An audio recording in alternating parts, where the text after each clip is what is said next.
최경영의 최강 시사.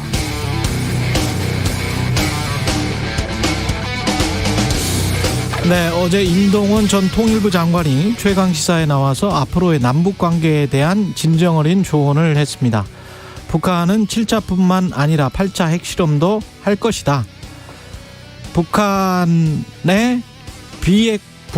비핵화 요구를 받아들이지 않을 것이며, 미국도 이제 북한 비핵화가 아니라 감축적으로 대화를 할 수밖에 없고 그게 유일한 대안이 될 것이다. 우리는 북한이 핵실험한다고 9.19 군사합의서를 파기하면 안 된다. 다시는 전쟁이 한반도에서 반복되어서는 안 된다. 무엇보다 평화여야 한다는 점을 역설했습니다. 대부분 임 전 장관 의견에 동의했습니다만 댓글에 이런 반대 의견도 있었습니다. 북한 입장에서만 보는 것 아니냐. 3대 세습하고 인권 탄압하는 북한의 만행을 두고 볼 수 있는가. 어떻게 악마 같은 이런 북한에 대해 강한 적개심을 드러내는 댓글들도 있었습니다. 저도 동의하고 북한 체제를 싫어합니다. 그런데 그 댓글의 비유대로 악마와 싸워서 우리가 이기면 우리는 천사가 될까요? 아니요. 그 과정, 전쟁 그 자체가 인간을 악마로 만듭니다. 전쟁은 지옥이고 평화는 천국입니다. 70년 넘게 한반도에 전쟁이 없으니까 정말 드문 평화의 시대였는데요. 이제 평화가 슬슬 지겨워지신 건가요? 전쟁 할 만한 것 같습니까? 정치도 언론도 호전적인 선전선동은 늘 삼가해야 합니다. 평화와 전쟁 사이에 1대1 기계적 중립은 존재할 수 없습니다. 최강시사는 기계적 중립을 평화에 관해서는 지키지 않겠습니다. 평화는 늘 100% 정답입니다. 그런 의미에서 편견을 걷어내고 임동원 전 장관의 어제 최강시사 인터뷰를 다시 한번 들어봐 주시기 바랍니다. 미국도 중국도 북한도 한국도 한반도의 평화를 위해 노력해야 할 의무가 있습니다.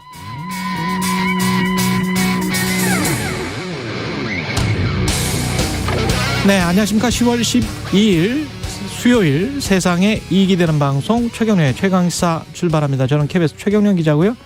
최경영의 최강시사 유튜브에 검색하시면 실시간 방송 보실 수 있습니다.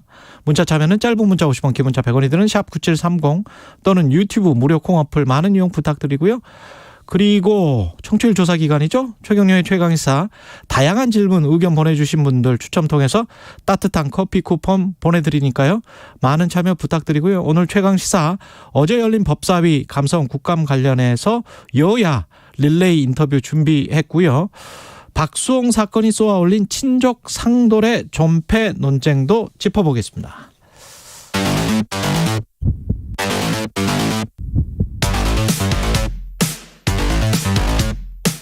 오늘 아침 가장 뜨거운 뉴스 언박싱.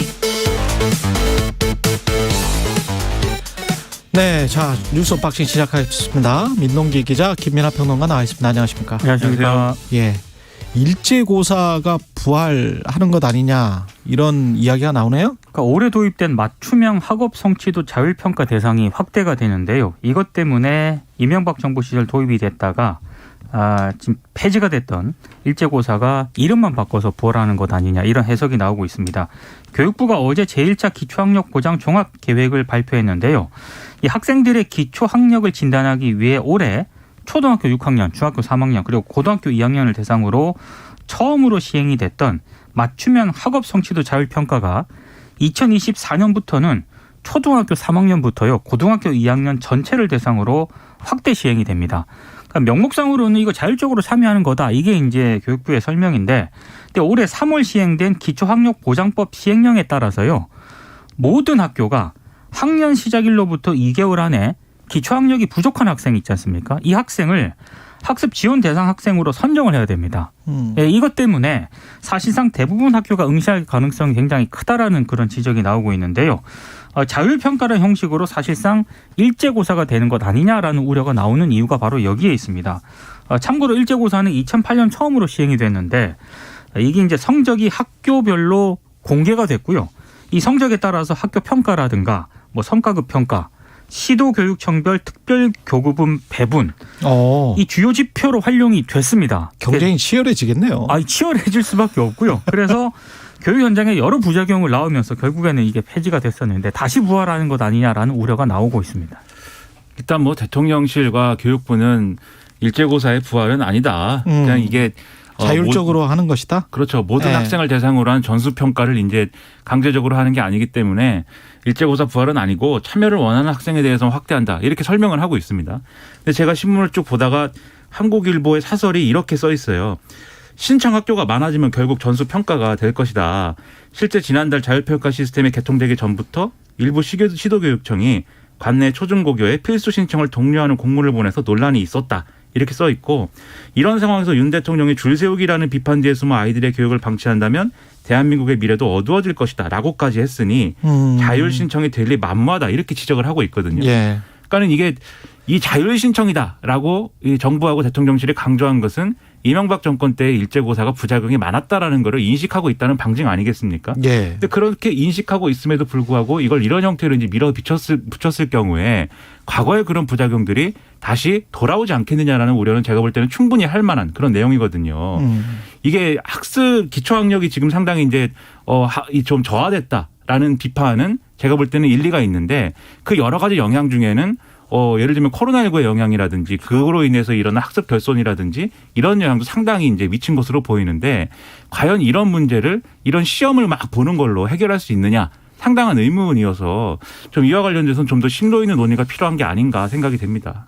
여러 가지 뭐 학계에서 논의가 있겠지만 시험을 보면은 학습 효과가 뛰어나다라고 주장하시는 학자분들도 있더라고요. 그래서 뭐 학생들은 굉장히 싫어할 거고 부모님들 중에서 일부는 좋아할 수도 있는데 그거 하는 가지만 지적하고 넘어가겠습니다. 그 외우고 암기하는 학습 위주의 시험을 보지 않고 좀 생각하고 창의적으로 스스로 생각해서 비판적으로 사고할 수 있는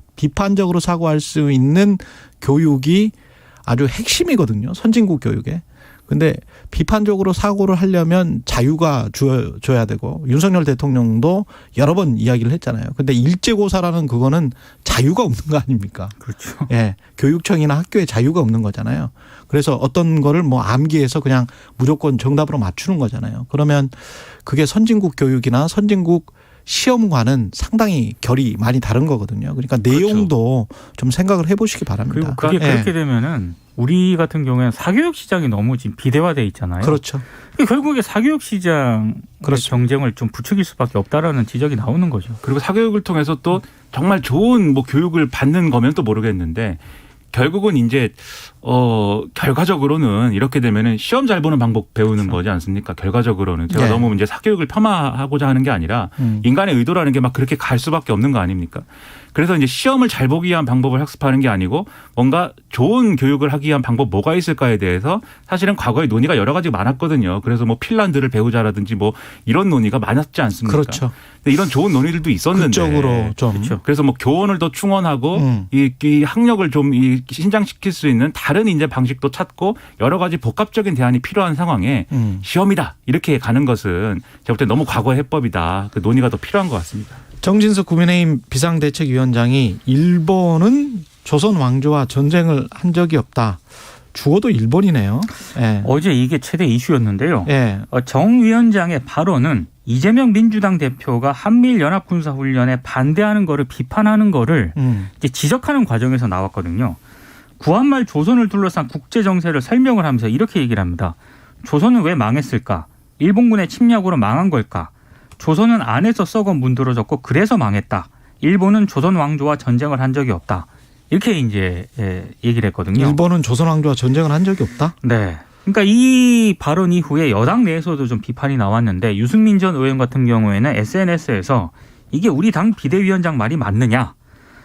지금 뭐 그렇게 되면은 뭐 임진왜란, 정유재란은 왜 일어났느냐? 이순신, 안중근, 윤동주는 무엇을 위해 목숨을 바쳤느냐? 정 위원장이 사과를 해야 되고 비대위원장직에서 사퇴할 것을 강력히 요구한다 이렇게 밝혔고요. 유승민 전 의원이? 그렇습니다. 예. 김웅 의원도요. 전형적인 이건 가해자 논리다. 고구려도 내분이 있었는데 그럼 당나라의 침략으로 망한 게 아니냐. 또 이렇게 지적을 하기도 했습니다. 여기에 대해서 정진석 위원장이 또 반박을 했는데요. 본인은 전쟁 한번 못하고 힘도 못 써보고 나라를 빼앗겼다는 얘기다 이렇게 얘기를 했고 유승민 전 의원의 사과 요구에 대해서는 가소로운 얘기다 또 이렇게 반응을 하기도 했습니다. 근데 이걸 정진석 위원장의 이 발언 전형적으로 이게 식민사관이에요. 이게. 그렇습니다. 네. 뭐 식민사관이라든지 뭐 자학적인 어떤 뭐 그런 사관이라든지 이런 일본 사람들이 계속 주장해왔던 거잖아요. 그렇죠. 일제강점기 때. 이런 네. 논리로 계속 비판의 대상이 돼왔던 얘기고 망할 만했다. 그렇죠. 뭐 그런 얘기로 받아들여질 수 있기 때문에 특히 정치인, 특히 여당의 대표로서 이런 얘기를 할 수 있는 것인가 상당한 의문이 제기될 수밖에 없고 오죽하면 유승민 전 의원도 그렇고 김웅 의원도 그렇고 지금 말씀하신 대로 국민의힘 내에서도 왜 이런 얘기하느냐라는 이런 반발이 왜 나오겠습니까? 그러면 이런 좀 논란이 있으면은 여기에 대해서 잘못을 인정을 하고 사죄를 하고 국민들에게 이해를 구하고 이런 게 필요한데 오히려 정진석 위원장 막 화를 내요 또. 말도 안 되는 왜곡이다, 막 가소로운 얘기다.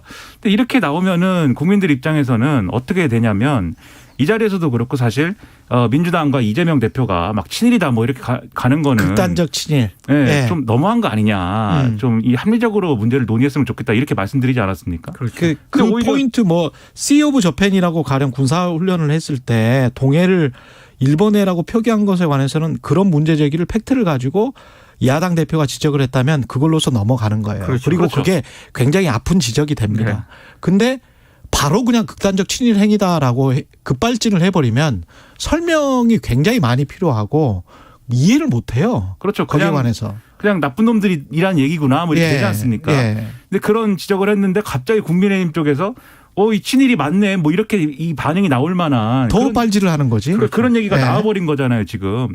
이게 맞는 겁니까? 이런 식으로 얘기를 하는 게 맞는 것인지 저는 정진석 위원장이 늦게라도 좀 사과를 하고 여기에 대해서 이런 얘기를 뭐하러 했는지 잘 이해가 안 됩니다. 정진석 위원장은 진짜 이 생각을 믿고 있다면 본인이 식민사관에 빠지신 거예요. 그러니까 이거는 문단속을 우리가 잘못했을 수 있어요. 근데 강도가 침입했어요. 강도의 잘못이 아니란 이야기예요. 그렇죠. 강도가 침입한 적이 없다는 이야기예요. 말이 됩니까? 그러니까 이게 가해자의 네. 논리라는 얘기가 이제 그래서 국민의힘 그렇죠. 내부에서 나오는 거죠. 그 일본은 강도로 침입을 해서 부녀자들 겁탈하고 사람들을 죽였잖아요. 네. 그리고 이제 항일 의병 이런 활동들도 있었기 때문에 네. 그런 활동들까지도 사실 다 어떤 좀 무의미한 것으로 보는 것처럼 그런 시각인 것처럼 될 수가 있기 때문에 이 정치인의 발언으로서 여당 대표의 발언으로서 아주 부적절하다는 점을 인정을 해야 됩니다. 그리고 예. 관련해서 좋은 영화와 드라마도 많으니까요. 꼭 한번 보시길 바랍니다. 예, 전술핵 재배치와 관련해서 윤석열 대통령의 발언의 뉘앙스가 좀 바뀌었다 이런 분석 보도가 나오고 있습니다. 그러니까 윤 대통령이 어제 용산 대통령실로 출근을 하면서 기자들 질문을 받았거든요. 그러니까 지금 북한이 미사일 쏘고 막 이러니까 전술핵 재배치에 대한 질문에 대해서 이렇게 얘기를 했습니다. 우리나라와 미국 조야의 여러 의견들을 잘 경청하고 따져보고 있다. 이렇게 얘기를 했기 때문에 이거는 이제 가능성을 좀 열어뒀다는 것으로 또 해석이 가능한 부분 아니겠습니까? 근데 지금 제가 오늘 저 기사를 보다가 또 국내 파이낸셜 뉴스라는 매체가 있거든요. 예. 여기에서 단독을 달고 보도한 내용이 있는데 대통령실이 이미 대통령실과 여권이 전술핵 재배치 논의에 착수했다라는 그런 보도가 지금 나와 있습니다. 그러니까 지금 복수의 정부 당국자 말을 인용을 하긴 했는데 일단 대통령실에서 전술핵 배치를 비롯한 핵무장 여건 조성 방안을 한 달여 전부터 여당이 먼저 제안을 했고 이후 여당과 대통령실 정부가 전술핵 재배치를 추진할 기반 다지기에 나섰다. 이런 보도도 있거든요. 그러니까 대통령의 발언 그리고 이 보도 등을 봤을 때 분명히 좀 검토를 하는 건 어느 정도 좀 사실일 것으로 보입니다. 그러니까 이게 윤석열 대통령의 기존 입장하고는 좀 다른 맥락이 지금 관찰이 되는 그렇죠. 거예요. 원래 윤석열 대통령은 취임 100일 기자회견에서도 뭐 핵 보유 뭐 이런 거 우리도 핵 보유해야 된다. 그리고 북한이 핵을 개발하기 때문에 우리도 균형을 맞추기 위해서는 어떤 방식으로든 그게 나토식 핵 공유든 뭐 지금 얘기하는 전술핵 재배치든 간에 이 한반도에 핵이 있어야 된다 남쪽에도 이런 주장에 대해서 핵 확산 금지 조약 체제에 대해서는 끝까지 포기하지 않고 지켜낼 생각이다라고 얘기했지 않습니까? 예. 이 NPT 체제를 지킨다라는 거는 전술핵 배치나 어쨌든 이 한반도 상에서 어떤 그렇죠. 핵무기를 들여오는 거는 인정하지 않겠다라는 거거든요. 그리고 우리가 북한에 대해서 핵을 포기해라라고 얘기하는 것의 그 대전제도 한반도에 전체적으로 이렇게 핵무기가 들어와서 서로 경쟁해봐야 한반도의 비핵화를 이야기하는 거였죠. 그렇죠. 남는 건 파멸밖에 없어서 우리도 핵을 가지지 않고 있는데 왜 당신들 이러냐, 왜 NPT 탈퇴하고 왜 그러냐, 이제 이렇게 가는 거였잖아요. 근데 이제 만약에 전술핵을 우리도 가져야 되고 전술핵 재배치를 이제 기정사실화하고 이렇게 되면은 사실 북한 입장에서 남쪽에도 전술핵이 배치가 되니까 우리는 앞으로 핵 개발을 하지 말아야겠다. 뭐 이렇게 가겠습니까? 더 핵 개발을 열심히 하고 더 핵무기를 늘려가지고 핵 경쟁에서 우리가 우위를 가져가야겠다. 이렇게 갈 거 아닙니까? 그렇죠. 그러면 그게 우리의 국익에 도움이 되는 일일까? 그리고 미국이나 일본이나 중국 또 이 주변 국가들이 과연 전술핵을 결국 이제 미국의 이제 전술핵이 들어오는 건데 이런 전술핵을 이렇게 배치하는 거에 대해서 미국 일본과 같은 우방국도 그렇지만 또 중국이나 뭐 이 러시아라든가 다른 주변국들이 그걸 그냥 두고 보는 거냐 여러 가지 복잡한 쟁점들이 지금 있는 거거든요. 그러네요. 그렇기 때문에 쉽게 볼 수 없는 문제인데 저는 그래서 내부적으로 검토를 하고 있다면 그거는 매우 부적절하다라고 생각을 하고요. 다만 이제 요구가 막 있어요. 정치권에서도 그렇고 뭐 일부 이제 좀 강경한 논리를 가진 뭐 일부 전문가들도 그렇고 이런 요구를 막 하는데 요거는 뭐 목소리는 낼 수 있겠죠. 하지만 그게 주택의 어떤 대통령실이라든가 정부의 고려 사항이 되면 지금은 상당히 이제 오히려 역효과, 오히려 우리가 이 손해를 보는 것이 더 커질 수가 있기 때문에 이걸 주요하게 고려한다든지 이런 신호는 주지 않는 게 좋겠다라는 생각입니다. 우리가 전술핵을 배치하게 되면 당장 남북관계에서 그 남북관계가 악화되는 것뿐만이 아니고 저는 우리나라 사람들이 한국이 어떤 평화와 안정감을 갖게 될까. 북한에 대해서 우리도 전술핵을 갖고 있기 때문에 까불지 말라라고 생각하게 될까요? 우리가? 더 위험이 높아지는 거죠. 불안감이 더 가중될 것 같은데요. 그리고 어차피 장사정포나 탄환에 죽거나 핵무기에 죽거나 죽는 거는 비슷하잖아요. 그렇죠. 근데 우리 같은 경우는 지금 장사정포에 완전히 노출돼 있는 거 아닙니까? 수만 정에 이르는. 그러면 이게 어떤 의미로 어떤 서로 간의 말폭탄들을 서로 터뜨리면서 계속 에스컬레이션 하는 단계 있잖아요. 그래서 전쟁 긴장 국면을 강화시키는 단계로 가고 있는 게 아닌지, 그래서 미래 평화나 이런 것들은 전혀 생각하고 있지 않고 있는 게 아닌지 그런 것들이 좀 걱정이 되네요. 전술핵을 가지고 있다고 한반도 평화가 보장이 되는 것이냐? 네. 그렇지 않거든요. 북한의 재래식 무기의 상당수가 서울 수도권을 향해서 지금 집중이 되어 있는데 네. 굳이 핵 얘기를 하지 않더라도 전쟁이 일어나면 그냥 끝입니다. 끝이에요. 그리고 수도권의 수원 평택이랄지 반도체 같은 경우는 특히 지진이랄지 포탄이랄지 이런 것에 굉장히 취약하거든요. 그렇죠. 산업 전체가 끝납니다. 산업 전체가. 반도체 공장 같은 경우는 팹이 한번 그렇게 지진이나 포탄 같은 거에 충격을 받잖아요. 평상시에도 6개월 이상 걸려요. 안정화시키려면. 우리 산업은 완전히 끝나는 거예요.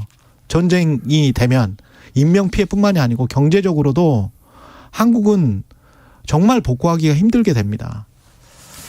그러니까 이런 긴장, 뭐 전쟁 상황까지 가느냐, 뭐 이것을 또 뭐 확정해서 얘기할 수는 없는 거지만 긴장을 계속 높이다 보면 어떤 상황이 일어날지 이제 모른다라는 취지의 말씀인 거고 그리고 긴장이 계속 고조되는 것 자체도 사실은 뭐 경제라든가 이런 것에서 우리에게는 리스크면 리스크지 그게 뭐 이득이 되겠습니까?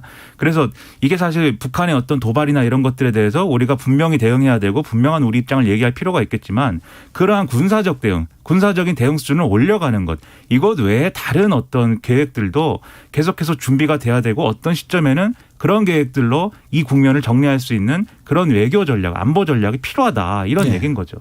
오늘 여야 인터뷰가 준비되어 있어서 나머지 소식들은 또 내일 전해드리고 뉴스 언박싱 민동기 기자 김민아 평론가였습니다. 고맙습니다. 고맙습니다. KBS 1라디오 최경영의 최강시사 듣고 계신 지금 시각 7시 39분입니다. 최강시사 출근길 날씨 정보 전해드립니다. 오늘은 아침에 내륙으로 일부 산지와 함께 얼음과 서리 소식도 들리길 만큼 기온이 많이 떨어져 있습니다. 특히 대관령은 올가을 처음 영하권으로 떨어져서 영하 1.3도 기록하고 있는데요. 동두천이나 홍성, 남원도 3도, 서울은 어제보다 1도 낮은 6도대 6.5도 기록하고 있습니다. 하지만 낮부터 추위가 빠르게 풀리면서 20도 이상을 기록하는 곳 많아지겠고요. 이렇게 이렇게 오늘 낮부터 풀린 추위는 이제 일요일 밤부터 다시 찬 공기 내려와서 다음 주에 추워질 것으로 예상하고 있습니다. 오늘은 서울과 강릉, 세종, 제주 21도까지 기온이 오르겠습니다. 대전, 대구 22, 광주 23도 등 전국이 19도에서 23도 분포고요. 아침까지 내륙에 안개 주의하셔야 되겠습니다. 현재 서울 기온은 6.6도입니다. 출근길 날씨 정보 전해드렸고요. 계속해서 이 시각 교통 상황 KBS 교통정보센터 임초희 씨가 전해드립니다. 네, 이 시각 교통정보입니다. 오늘 아침 출근길 안개가 자욱해서 평소보다 차간 거리 넉넉하게 두시고요. 안개등 활용도 적극적으로 하셔야겠습니다. 경부고속도로 서울 방향으로 목천 부근 3차로에서 화물차 관련 사고가 발생했습니다. 이 구간 안개가 자욱해서요. 특히나 주의하셔야겠는데요. 천안휴게소를 지나서부터 밀리고 있습니다. 이후 북천안 그리고 더 가서 수원에서 교통량 늘고 있고요. 금토분기점에서 반포 쪽으로도 정체 입니다. 수도권 제1순환고속도로 일산에서 판교 쪽으로는 서운 분기점에서 안현까지 긴 구간 정체인데요. 이 사이에 소래터널 부근에서는 고장난 차가 생겼습니다. 지금 갓길에서 처리 중이고요. 이후 시흥휴게소 부근과 청계터널에서 제속도 못 내고 있습니다. KBS 교통정보센터에서 임초희였습니다. 오늘 하루 이슈의 중심. 당신의 아침을 책임지는 직격 인터뷰. 여러분은 지금 KBS 1라디오 최경영의 최강시사와 함께하고 계십니다. 네, 국감 2주 차입니다. 단연 최대 격전지는 어제 열린 법사위 감사원 국감이었는데요. 그래서 준비한 여야 릴레이 인터뷰, 먼저 국민의힘 원내 대변인이고 법사위원입니다. 장동혁 의원 연결돼 있습니다. 안녕하세요, 의원님. 네, 안녕하세요. 장동혁입니다. 예, 처음 뵙겠습니다. 그렇죠? 네, 예, 네, 반갑습니다. 예, 네. 어제 국감은 어땠습니까? 국민들이 많이 답답하셨을 것 같습니다. 국민들은 계속 그러셨을 것 같아요. 아침부터 저녁 늦게까지 12시까지 보면서 도대체 무엇이 중요한지 본질이 묻혔던 국감이라고 생각합니다. 국민들은 문자가 아니라 서해 공무원이 왜 사망했는지, 그 사이에 대통령은 무엇을 했는지, 어떤 근거로 월북이라 단정했는지 이런 것들이 궁금한데 민주당은 문자 하나로 국민들이 알고 싶어하는 그런 것들, 그런 모든 시체들을 이제 덮으려 하고 있습니다. 절차로 실체를 덮으려는 전형적인 전략인데 이것은 뭐 꼬리가 몸통을 흔드는 게 아니라 꼬리만 남고 몸통은 잘려나간 꼴이 아닌가 그렇게 생각합니다. 네, 차례차례 여쭤볼게요. 서해 공무원 사건하고 그 감사원 문자 관련해서. 감사원 문자와 관련해서는 일단 유병호 사무총장이 문자를 자기는 삭제를 했다, 그런 이야기를 했더라고요. 네, 유병호 총장의 이야기는 지금 사진에 찍힌 그 문자 외에도 그 직전에 문자가 하나 더 있었다. 그러니까 네. 주고받은 문자가 2개 있는데 그때그때 지우기 때문에 앞에 있었던 문자 하나는 삭제가 되고 네. 나머지 마지막에 2번째 받은 문자만 그렇게 남아있는 것이다. 그래서 삭제라고 하는 것을 어제 민주당의 의원님께서는 증거인멸이다 그러는데 그런 차원은 아니고요. 네. 그 바로 앞에 있었던 말풍선 하나가 이미 삭제된 상태였다, 그런 취지였던 것 같습니다. 대통령실에서 또 그 전에도 문자가 왔었느냐라는 질의에는 기억이 나지 않는다, 이렇게 대답을 했는데 네. 그거는 신뢰할 수 있습니까? 믿을만 합니까? 기억이 나지 않는다라는 거는 보통 조금 좀 의심스럽잖아요, 우리가. 지금 어제도 계속해서 민주당 의원님들께서 유병호 사무총장에게 도대체 몇 번 통화했냐, 네. 몇 번의 문자를 주고받았느냐라고 이야기를 했는데 이 사건에서 본질적인 것은 문자에서 드러난 내용은 감사의 시기나 아니면 감사의 개시 여부나 감사의 내용 절차에 관한 것들은 전혀 포함되지 않고 네. 언론 보도에 대해서 대응 자료가 나갈 것이라는 사실 확인이고요. 어제 여러 차례 민주당 의원들도 물었고 국민의힘 의원들도 물었지만 유병호 사무총장은 단호하게 답변을 했습니다. 연락한 횟수나 그런 것들이 정확한 기억은 없지만 어떠한 경우에도 이 서해 공무원 감사를 포함해서 감사의 내용에 관한, 절차에 관한, 방법에 관한, 실질적인 내용에 관한 통화나 내용, 이런 연락은, 소통은 전혀 없었다라고 이야기를 했거든요. 네. 그런데 몇 번이냐, 누구랑 연락했냐, 이런 것들이 이 사건에 있어서 본질적인 부분은 아니라고 생각을 합니다. 그렇군요. 근데 이제 떳떳하면 포렌식을 하면 될 것 아니냐 이런 이제 주장도 있던데 어떻게 생각하십니까? 떳떳하면 포렌식을 하면 될 거 아니냐라고 하는데 그걸 그대로 돌려준다면 떳떳하면 감사를 받으면 됩니다.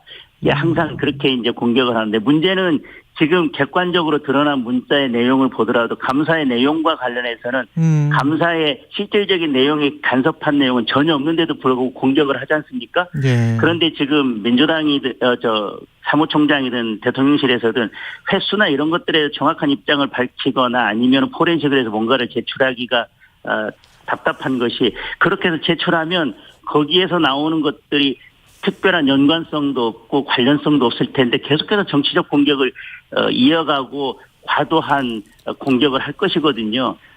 그렇기 때문에 지금 포렌식을 요구하는 것은 너무 과도합니다. 그렇게 생각하시고요. 그 유병호 사무총장과 조정훈 시대전환 대표 사이의 그 인터뷰, 그러니까 이게 조정훈 시대전환 대표가 최근에 MBC 시선집중에서 한 인터뷰 내용에 그 이런 게 있더라고요. 유병호 사무총장은 문재인 정권 때 좌천되었다는 인상을 주는 인물이다. 네. 개인적 복수로 보일 수밖에 없는 상황이다. 이거 하나 하고 그다음에 이제 유 총장 자녀들이 원전기업 주식을 그 즈음에 가지고 있었다는 거 아니에요? 월성원전 1호기 네네. 그때 감사했을 때 네. 그 이후에 가지고 있었다는 건데 2,500만 원 어치 정도. 네. 이런 것들이 좀 묶여서 이게 적절한가? 감사의 대상자로서 감사를 하는 어떤 주관자로서 어떻게 생각하세요? 그것을 문제 삼는 것은 직접적인 연관성은 없어 보입니다. 2,500만 원의 주식을 가지고 네. 뭐 어떤 이익을 보겠다는 것인지 어제 배우자의 주식에 관해서도 충분히 설명했고 2,500만 원이라고 하는 걸 비교해 보면 배우자의 주식은 뭐 몇십억의 주식을 가지고 있지만 그것이 아무런 문제가 없다라고 어제 충분히 해명이 됐습니다. 네. 그렇게까지 몰고 가는 것은 너무 지나친 것이고 오히려 지금 인사에 관한 것을 가지고 문제 삼는다면 최재형 감사원장님 문재인 정부 때 문재인 대통령이 임명했습니다. 감사위원 모두 문재인 대통령이 임명했습니다. 직원들도 그대로입니다. 달라진 것은 없습니다. 마치 민주당에서는 윤석열 정부 들어서서 감사원이 돌변해가지고 갑자기 정치적으로 움직이는 것처럼 그렇게 공격을 하지만 예. 달라진 분들은 하나도 없어요. 원장부터 감사위원까지. 그런데 사실 감사원을 가장 오염시킨 것은 문재인 정부였거든요. 예. 그래 놓고 지금 사실은 어제 질의하는 것에서 봤지만 민주당 의원들께서는 감사원 직원 내부 직원이 제공하는 것이 아니면 알 수 없는 내밀한 문서나 정보들까지 정확하게 알고 있습니다. 오히려 그것들이 지금 문재인 정부에서 감사원을 정치화시켜놓고 정치로 오염시켜놓다 보니까 윤석열 정부 들어서서 본인들이 인사에서 조금 불리하게 지금 인사에서 불이익을 받고 있다고 하는 사람들이 계속해서 민주당의 어떤 제보를 하면서 감사원을 정치적으로 공격하려고 하는 게 아닌가. 오히려 저는 그렇게 생각하고 있습니다. 그 서해 공무원 피격 사건 아까 말씀하셨지만 그쪽으로 넘어가 볼게요. 예. 그 서해 공무원 피격 사건과 관련해서는 이게 감사 개시 권한이 감사위원회 의결 사항이 아니다. 감사원장은 이렇게 지금 이야기하고 있는 거잖아요. 네. 그건 맞습니까? 어제 그 부분에 대해서는 충분히 설명을 했고 예. 그런데 민주당 의원들께서는 충분히 설명을 했고 그 이전에 문재인 정부 시절에도 이와 같이 연초에 그리고 하반기에 어떤 감사계획서에 포함시키지 않고 수시로 발생한 감사에 대해서 감사를 실시한 것이 120건 넘게 있었습니다. 그 전에도 이와 같은 절차를 통해서 감사를 개시하고 감사를 실시했는데 어제 감사원장께서 아무리 설명을 해도 듣고 싶은 것만 듣고 듣기 싫은 것은 귀를 닫고 듣지 않으시는 거죠. 저희들은 국민의힘 의원들이나 감사원에서는 충분히 해명이 됐다고 생각하는데 아마 지금도 민주당 의원들께서는 해명이 안 됐다고 생각하실 것입니다. 왜? 듣고 싶은 것만 들으려고 하시거든요. 지금 말씀하신 것 중에서 이제 수시와 주요 이게 아마 다른 것 같아요. 국민의힘과 민주당의 주장이 민주당의 주장은 아마 이제 이런 서해 공무원 피격 사건은 주요 감사 사안이기 때문에 감사위원회 의결을 거쳐야 되는 것이다. 네. 그냥 막 하는 감사 사안은 아니다. 아젠다에 따라 다르다. 이런 지금 주장인 것 같은데요. 이게 중요한 감사 사항이긴 하지만 예. 그 부분에 대해서도 급히 감사를 실시할 필요성이 있었고 그래서 감사를 실시했고 하반기 감사 계획을 받으면서 이미 이것은 실시된 것이니까 어떻게 할 것이냐에 대한 감사위원들 간의 논의가 있었고 그거에 대해서 어쨌든 감사 이미 시작된 거에 대해서는 특별히 문제 삼지 않고 하반기 감사 계획을 세우면서 다만 이미 시작된 것이니까 하반기 감사 계획에 포함시키는 건 적절치 않고 왜냐하면 계획이라고 하는 것은 앞으로 시행할 것인 거에 대한 결정이니까요. 예. 다만 이미 실시하고 있는 것도 하반기에 감사가 진행될 것이라고 하는 의미에서 하반기 감사 계획에 포함시켜놓고 그거에 대해서 그 내용을 따로 부기해서 표기를 해놨다는 것이거든요. 알겠습니다. 전체적으로 본다면 감사위원회에서 최종적으로는 문제가 없다라고 의결이 된 사항입니다. 그 서해 공무원 피격 사건 같은 경우에 이제 중간 결과가 발표를 한다고 하잖아요. 14일쯤에. 네. 이거는 구태여 중간에 감사 결과를 발표하는 게 민주당은 이제 상당히 정치적이다 이렇게 지금 주장을 하고 있는데 어떻게 보세요? 글쎄요. 모든 것들을 그냥 정치적이라고 이야기하고 싶은 게 아닌가 싶습니다. 민주당 입장에서는 어제 그 국정감사를 진행하면서 느낀 느낌은 감사원장도 그렇고 감사위원도 그렇고 문재인 정부에서 다 임명한 사람들인데 어떤 경우에도 전 정부나 민주당을 지켜줄 것이라고 생각을 했는데 지금 이런 상황이 오니까 지금은 그것이 받아들이기 힘들고 모든 것이 다 정치적으로 보이는 게 아닌가 싶은데 이 서해 공무원 사건은 국민적 관심이 매우 높고 국가적으로도 중대한 사안입니다. 그런데 감사원 입장에서는 이것이 애당초 계획했던 것보다 조사할 범위가 넓고 기관이 많다 보니까 감사가 많이 늦어졌습니다.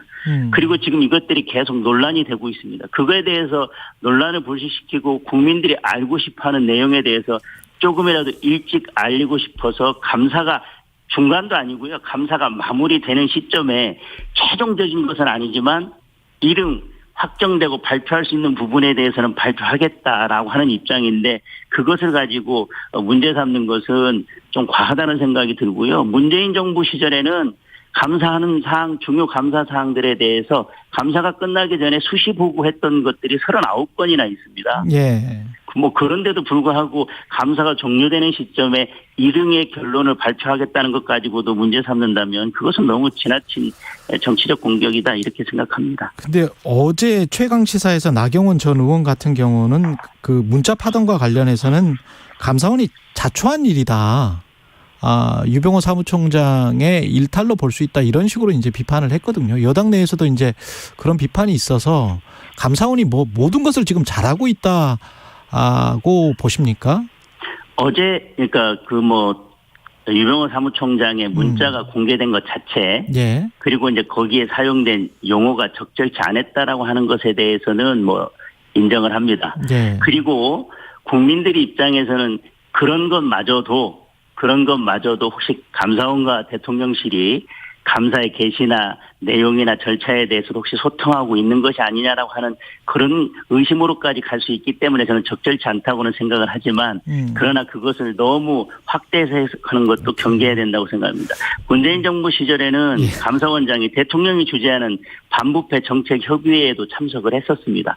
다시 말하면 감사원이 대통령 소속이고 직무에 관해서는 독립한다고 해서 어떠한 소통도 하지 않고 또 어떠한 보고도 하지 않고 그냥 어디 달나라에 가서 업무를 한다고 하는 그런 의미는 아니지 않습니까? 그래서 단순한 사실 확인 그리고 지금 서해 공무원 감사에 대해서 절차적으로 매우 중대한 하자가 있고 형사처벌까지도 가능하다라고 하는 언론 보도에 대해서 그런 보도에 대해서 30초밖에 안 남아서요, 의원님. 네. 한 가지만 더 여쭤봐야 되는데 네. 정진석 비대위원장의 이 발언 있지 않습니까? SNS 조선은 왜 망했을까? 일본은 조선 왕조와 전쟁을 한 적이 없다. 이거는 사과해야 되는 사안이 아닌지 짧게 10초, 20초 남았네요. 지금 이재명 대표의 지나친 친일 몰이에 대해서 발언하시다 보니까 그런 말씀이 나온 것 같은데요. 국민의 눈높이에서 비대위원장께서 적절히 판단하신 문제라고 생각을 합니다. 비대위원장이 판단해야 된다. 국민의힘 장동혁 의원이었습니다. 고맙습니다, 의원님. 네, 고맙습니다.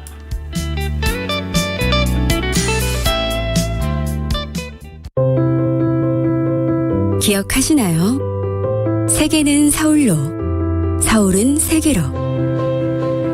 1988년 대한민국을 전 세계에 알린 서울올림픽. 2022년 새로운 이름으로 서울에서 다시 시작됩니다. 10월 18일부터 19일까지 전 세계 올림픽 개최국이 다시 한번 서울에 모여 미래 세대의 올림픽을 준비하는 서울올림픽 레거시 포럼이 열립니다.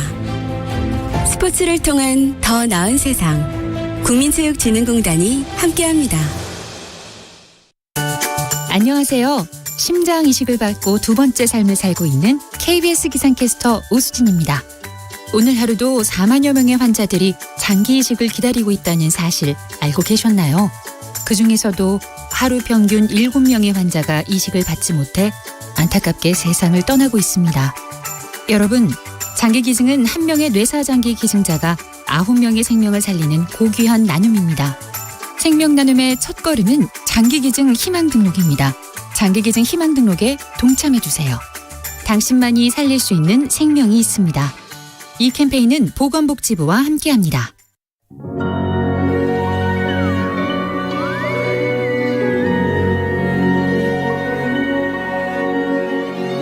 우리가 이 세상에 살면서 따뜻한 밥을 한 끼 먹을 수 있는 것도 행복이거든요. 2022 KBS 연중기획 기억을 기록하다. 저는 토마스의 집 원장 김종국 신부입니다. 토마스의 집은 정말 어렵고 힘든 사람들이 와서 한 끼를 사랑의 밥을 먹는 곳으로 30년 동안에 조건 없이 올 수 있는 모든 분들은 다 저희들이 밥을 무료로 해드리고 있습니다. 오는 사람들이 거의 다가 삶에 힘든 분들이라고 표현하면 좋겠고요. 코로나 전에는 450에서 500명이 왔었는데요. 코로나 이후에서는 280명 정도 오고 있습니다. 직장을 그만둔 분들이 있고요. 가정에서 직장 그만뒀다는 말 안 하고 여기 와가지고 식사를 한 끼 잡수시고 나중에 가실 때는 하시는 말씀이 지금은 제가 아주 힘들지만은 이런 도움을 받았기 때문에 저도 이것을 갚아드리겠습니다 하면서 떠나는 사랑도 볼 수가 있습니다.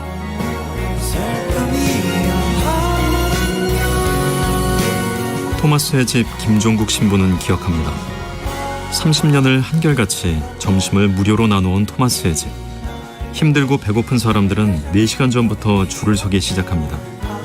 사계절 내내 끝도 없이 이어지는 발길들. 토마스의 집은 갈 곳 없는 이들을 위한 또 하나의 집입니다. 당신과 대한민국의 기억, KBS가 기록합니다.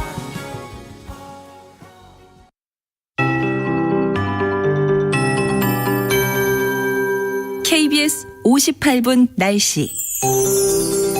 오늘 아침은 이번 가을 들어 최저 기온을 보인 곳이 많습니다. 서울도 6도대로 출발하면서 6.5도, 어제보다 1도나 낮은 기온을 보이며 평년보다 거의 6도가량 기온이 낮았고, 대관령은 10월 들어 이번 가을 들어 처음으로 영하권으로 떨어져 영하 1.3도 보이고 있습니다. 태백이 0도, 동두천이나 남원, 홍성도 3도대 많이 기온이 내려앉았고 겨울 추위인데요. 하지만 다행스럽게도 오늘 낮 기온이 가파르게 오르면서 평년 이맘때 기온을 회복하겠습니다. 낮에는 20도를 넘는 곳이 많아지면서 일교차도 10도에서 15도 이상 벌어지겠습니다. 오늘 낮에 회복된 기온은 당분간 쭉 유지가 돼서 큰 추위는 없는데요. 다만 오늘보다는 내일과 모레 아침 기온이 조금씩 오르는데 그래도 10도 약간 넘는 정도의 기온으로 약간 쌀쌀할 수가 있겠습니다. 낮 동안에는 아주 활동하기 좋은 기온이 당분간 이어지겠습니다. 이후로 일요일 밤부터 다시 찬 공기 몰려와서 다음 주에 추워지겠고요. 오늘은 서울과 강릉, 세종, 제주 21도, 대전, 대구 22, 광주 23도 등으로 낮 기온이 부쩍 회복이 되겠습니다. 내일까지 하늘도 아주 맑겠고요. 가시거리, 미세먼지 농도 모두 좋겠습니다. 다만 오늘 아침 내륙 중심으로 안개가 짙게 드리워져 있으니까 주의하셔야 되겠고요. 현재 서울 기온 7.5도입니다. 최영우였습니다.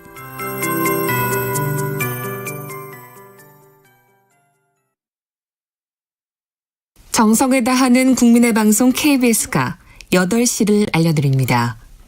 AM 711kHz, FM 97.3MHz KBS 1라디오입니다. HLKA.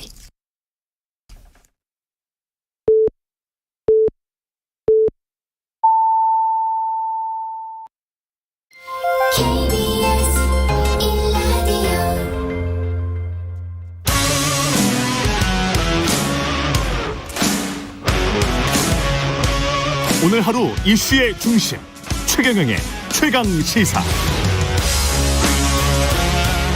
네, 앞서 법사위 감사원 국감 관련해서 국민의힘 장동혁 의원 이야기 들어봤고요. 이번에는 민주당 측 이야기 들어보겠습니다. 박주민 의원 연결돼 있습니다. 안녕하세요. 네, 안녕하십니까. 예, 일단 문자인데요. 유병호 사무총장의 문자. 기억이 나지 않는다. 그날 문자는 삭제했다. 이런 답변이 나왔습니다. 어떻게 생각하세요? 저희들이 이제 여러 측면에서 다각도로 좀 질문을 했고요. 결과적으로 이간섭 수석하고는 이번뿐만 아니라 여러 차례 문자를 주고받았다. 심지어 마지막쯤에 가서는 언론에 이제 감사원 관련된 보도가 나올 때마다 통화를 한 것처럼도 발언을 했고요. 아, 그래요? 네, 그렇기 때문에 한두 번 있었던 일은 아닌 것 같고. 여러 번 문자를 주고받았다. 이 말은 본인이 한 거예요? 유병호 사무총장이? 예, 맞습니다. 예. 그래서, 저희들은 이 부분을 좀 더 살펴봐야 된다. 평상시에 어떤 연관을 맺고 있었고, 하는 것인지, 이런 것들 좀 더 살펴봐야 된다라고 생각하고 있습니다. 네, 어떤 맥락에서, 지난번에 이제 관련해서 어떤 보도가 나왔는데, 그것과 관련해서 곧 보도 자료가 나갈 것이다. 이 정도의 문자였다는 겁니까? 아니면 내용도 좀 이야기를 했습니까? 그러니까 본인들은 감사 내용이라든지 감사 결과에 대한 것들은 주고받은 적은 없다. 다만 감사원 관련돼서 어떤 언론 보도가 나오면 그것에 대해서 궁금해하지 않겠느냐. 그래서 궁금해서 뭔가 문자를 보내거나 전화를 하면 거기에 대해서 답을 해주는 정도였다. 이렇게 얘기는 하고 있어요. 예. 그런데 이제 저희들 입장에서는 보도 자료가 나가냐 안 나가냐는 정도의 어떻게 보면은 작은 그런 일에 대해서도 저렇게 소통을 하는 사이가 좀 더 중요한 얘기에 대해서는 안 했겠느냐 이런 의심을 가질 수밖에 없는 거죠. 예. 그렇군요. 그러면 관련해서 전체적으로 한번 감사원에서 감사를 하듯이 디지털 포렌식을 감사원의 사무총장에 대해서도 좀 해보자라고 요구할 수는 없나요? 네, 사실 저 같은 경우 어제 요구를 해서 포렌식을 해서 문자 삭제했던 것들 좀 살려서 제출해 보겠다라는 답을 좀 들었고요. 그리고 그 해당 문자만? 예, 일단은 그 해당 문자만이라고 얘기는 했고요. 통화 내역도 그 해당 통화 내역 정도는 자기가 이제 통신사를 통해서 받아서 좀 제출하겠다는 얘기까지는 들었는데, 말씀하신 대로 이제 전체적인 그런 현황을 한번 조사해 볼 필요가 있지 않겠습니까? 예. 그리고 과거에 보니까 전례도 있더라고요. 그러니까 그렇게 멀지 않은 과거인데. 보도에 따르면 올해 초에도 한 30명 이상의 국장급 이상 간부들의 통화 내역 같은 거를 받아가지고 조사를 한 적이 있더라고요. 감사원에서 내부적으로. 그러니까 정보 유출이 누구한테 됐느냐 이런 것이 논란이 돼서 했다고 보도가 되던데 이 정도 사안이면 한번 내부적으로 말씀하신 대로 그런 것들 포렌식이나 이런 것들을 해서 밝힐 필요가 있겠죠. 유병호 사무총장 같은 경우는 민주당에서 만약에 고발 조치를 한다면 뭐 때문에 고발을 하게 되는 겁니까? 지금 그 문자 논란에서 촉발된 감사원법 위반 관련된 것들, 이제 직권남용 이런 것들로 구성이 되겠죠. 그런 것들과 함께 최근에 보면은 대대적으로 지금 공무원의 정보를 심지어는 공무원이 민간인 시절의 정보를 수집하고 있지 않습니까? 이런 부분도 다 저희들은 위법 사유가 된다고 보고 있습니다. KTX 관련된 거 말이죠? KTX뿐만 아니더라고요. 고속도로 하이패스 한 것도 지금 보니까 정보를 수집했고요. 도로공사로부터? 한 2만 명 정도 되는 공직자의 코로나 감염 여부 이것도 했더라고요. 그러니까 코로나 감염 여부도요? 그래서 그거 왜 하지? 본인들은 이제 근태 관련된 것들을 확인하기 위해서 했다는데 어떤 혐의가 있어서 했다기보다는 어제 원장 말로도 단초를 잡기 위해서 했다라고 하면서 저인망식으로 2만 명 이렇게 했더라고요. 그러니까 이게 좀 지나치게 불필요한 아까도 말씀드렸던 대로 민간인 시절의 정보까지도 지금 입수하고 있는 과정이라서 이 부분도 좀 불법하다 이렇게 저희들은 보고 있습니다. 예. 감사위원이 국감장에 참석하는 거 가지고 어제 좀 시끄러웠었잖아요. 네네 맞습니다. 감사위원 배석이 왜 중요합니까? 국감에서? 사실은 감사원은요. 예. 독임제 행정기관이 아니라 합의제 행정기관입니다. 아, 예. 헌법에도 합의제라고 명시되어 있지는 않지만 감사위원이 등장을 하고요. 감사원법은 감사위원들의 의결로 사항을 결정해서 집행하도록 되어 있습니다. 그런데 최근에 이 감사위원들이 소위 말하는 패싱되면서 사무총장과 감사원장이 독단적으로 감사를 진행하는 것 아니냐라는 의혹들이 불거지고 있고 관련 보도들도 나왔어요. 예. 근데 회의록은 감사위원들 회의록은 제출 못하겠대요, 자기네들이. 그러면은 그런 부분에 있어서는 감사위원들을 대상으로 직접 물어볼 수밖에 없는 것 아니겠습니까? 헌법상 또 감사원법상 합의제 기구로 되어 있는데 합의제 기구로서의 성격이 파괴되고 있다. 굉장히 심각한 문제니까 물어봐야죠.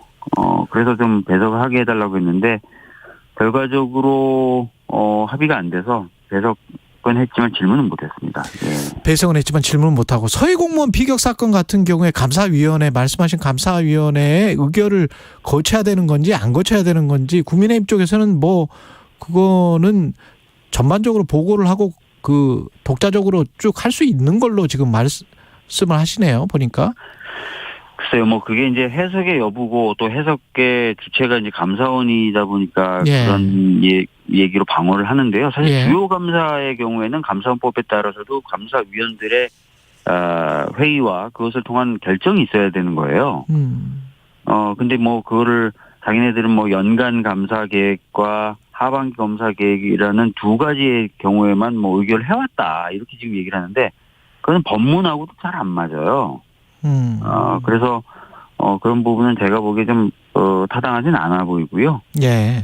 뭐 전직 대통령님에 대한 조사까지 염두에 뒀으면 굉장히 중요한 감사 아니겠습니까? 예. 그런 건 당연히 합의제 기관인 감사원으로서는 감사위원들과 논의를 하는 게 맞겠죠. 예. 지금 박주민 의원이 감사원 고위 간부들의 복무 현황 근태 자료를 법사위 의결 거쳐서 요구를 했죠. 네, 했습니다. 예. 감사원 측은 그러면 이거는 제출 안 하고 거부했습니까? 굉장히 재밌는 게 자기네들은 근태 관리를 잘하고 있다 이렇게 답변이 왔어요. 예. 그러니까 무슨 이렇게 저렇게 관리가 되고 있다 이런 것도 아니고 뭐 또 관련된 어떤 증빙 자료나 이런 것도 없이 자기네들은 근태 관리를 잘하고 있습니다 이렇게 답변이 왔는데 예. 만약에 감사원이 다른 기관들의 임직원들 근태 관리 관련된 자료 내라 그랬는데 우리는 잘하고 있습니다 이렇게 답변하면 가만히 안 들걸요. 그러네. 자기네들은 뭐 KTX 뭐 SRT 이용 내역 다 뽑고 뭐 하이패스 내역 다 뽑고 심지어 코로나 감염 여부는 굉장히 민감한 정보 아닙니까? 그렇죠. 개인 질병이니까. 네, 그 2만 명을 쫙 그냥 긁어들여가지고 뭐 하는데. 근데 아무리 공무원이라도 민간인 시절이 아니고 공무원이라도 개인 질병에 관해서 할 수 있습니까? 그리고 누가 감염되고 싶어서 감염된 것도 아니고. 그렇습니다. 그래서 사실은 뭐 감염됐다는 사실을 막 알리는 것 자체가 개인정보 침해다라는 논란도 계속 있었잖아요. 그래서 이거 다 따져봐야 될 문제예요. 본인들은 뭐 문제 없습니다라고 막 얘기하는데요. 예. 제가 보기엔 문제가 될 것 같고요. 특히 개인정보 중에 민간인 시절의 정보 같은 경우에는 답변이 이렇게 왔어요. 파기할 거다. 근데 파기한다고 해서 민간인 시절 정보를 입선 위법행위, 불법성 이런 것들이 없어지는 게 아니거든요. 예. 너무 당당해요. 지금 감사원이 하는 거 보면. 예. 그 민주당은 사실 그 속내는 뭔가요? 네. 저는 그것도 좀 궁금해요. 왜냐하면 박지원 전 국정원장은 유병호 사무총장은 어떻게 하면 최재 감사원장은 까지는 그냥 놔두고 유병호 사무총장이 너무 저렇게 앞에서 그러는 것 같으니 그게 이제 맞는 거 아니냐 뭐 이런 식의 발언을 하셨었거든요. 최강시사에서. 뭐 그런 정무적인 판단까지 하고 있지는 않은데요. 민주당은 예. 상황 인식에 대해서는 조금 비슷한 부분이 있어요. 어떤 부분이냐면 지금 감사원은 감사원장이 주도하는 건 아닌 것 같고요. 예. 네, 사무총장이 이끌고 나가는 분위기인 것 같아요. 저희들이 그걸 특히 어제 국정감사 때도 굉장히 절실하게 느꼈는데 감사원의 주요 감사 사항에 대해서 사무총장이 새벽에 TV 보고 화가 나서 하게 됐다. 이런 식의 얘기를 막 해요. 감사원장이 나와서. 예. 새벽에 뉴스 보다가 아니 저렇게 황당한 일이 이렇게 해가지고 자기가 2시간 참았대요. 너무 이른 시간이니까. 그리고 나서 간부를 소집해가지고 얘기해서 진행하게 됐다. 그러니까 지금 감사원이 사무총장 거의 뜻대로 되는 분위기인 것 같아요. 굉장히 좀 자의적 판단이 있을 수 있는 것 아니냐 그런 말씀이신 것 같고. 그런데 이제 방금 전에 장동혁 의원은 감사원장, 감사위원 다 문재인 정부에서 임명한 거다. 예. 그래서 네. 이게 감사원이 뭘 정치적 판단을 가지고 지금 하고 있다면 문재인 정부에서 임명한 인사들인데 그게 말이 성립이 되느냐 이렇게 지금 이야기를 하고 있습니다. 글쎄 어느 정부 때에 뭐 임명이 됐다라는 것만으로 그 사람들이 불법적 행위를 무조건 안 할 것이다. 뭐 이렇게 되는 건가요? 저야 잘 모르죠. 공무원이 돼본 적이 없으니까. 예, 그거 말이 안 되는 말을. 예. 예. 말이 안 되는 말이다. 예. 예. 알겠습니다.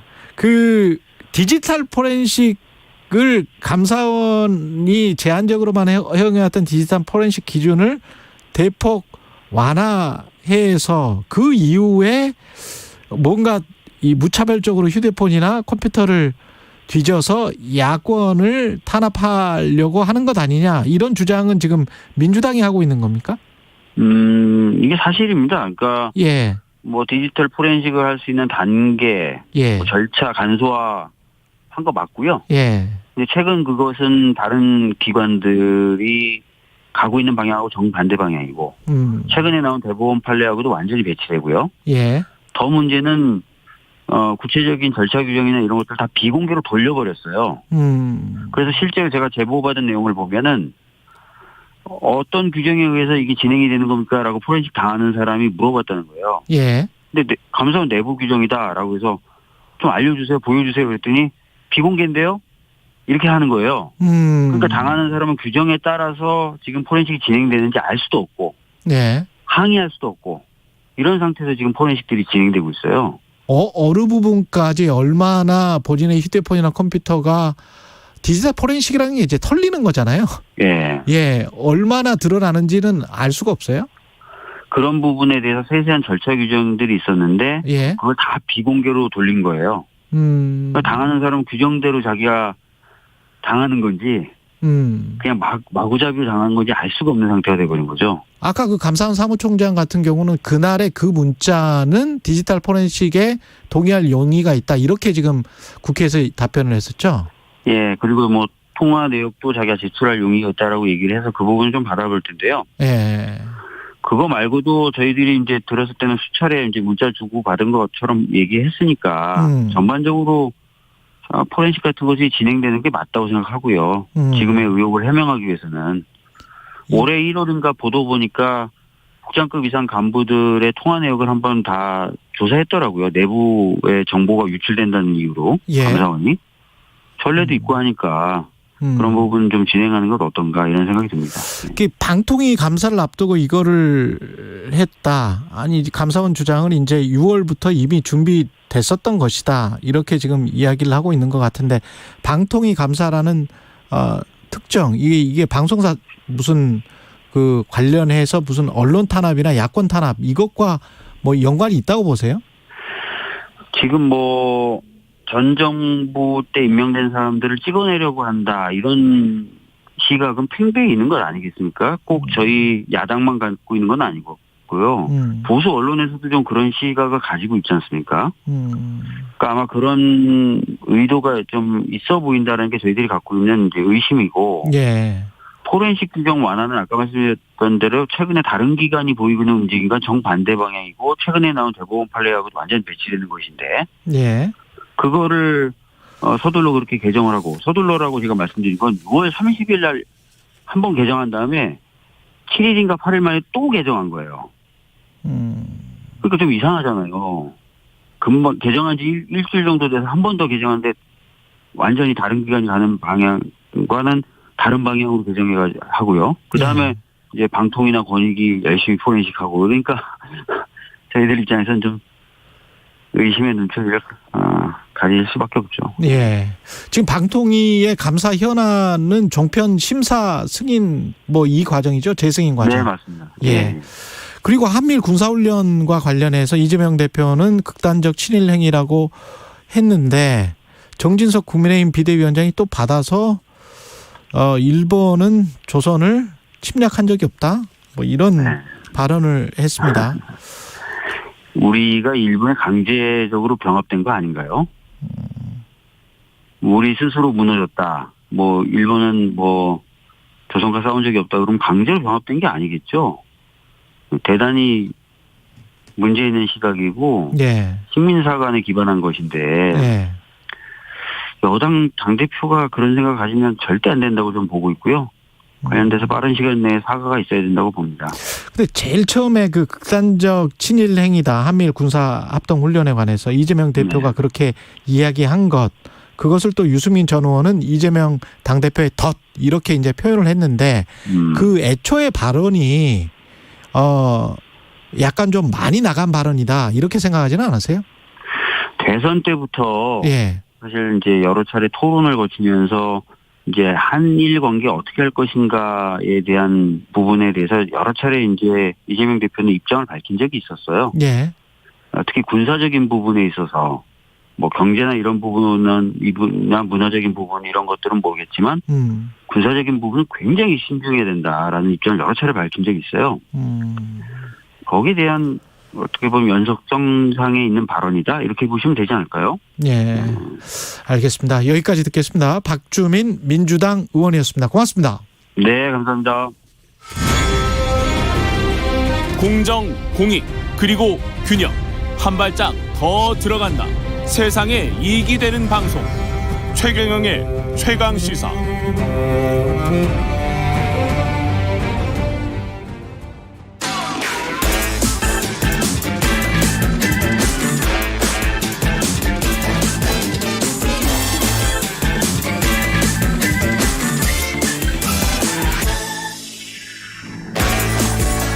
네, 청취율 조사 기간 돌아왔습니다. 최경영의 최강시사로 최경영의 최강시사입니다. 예, 한 번 더 말씀드립니다. 예, 다양한 질문 의견 보내주신 분들 중 추첨을 통해서 따뜻한 커피 쿠폰 보내드리니까요. 많은 참여 부탁드리겠습니다. 최경영의 최강시사 한 번 더 뉴스 시작하겠습니다.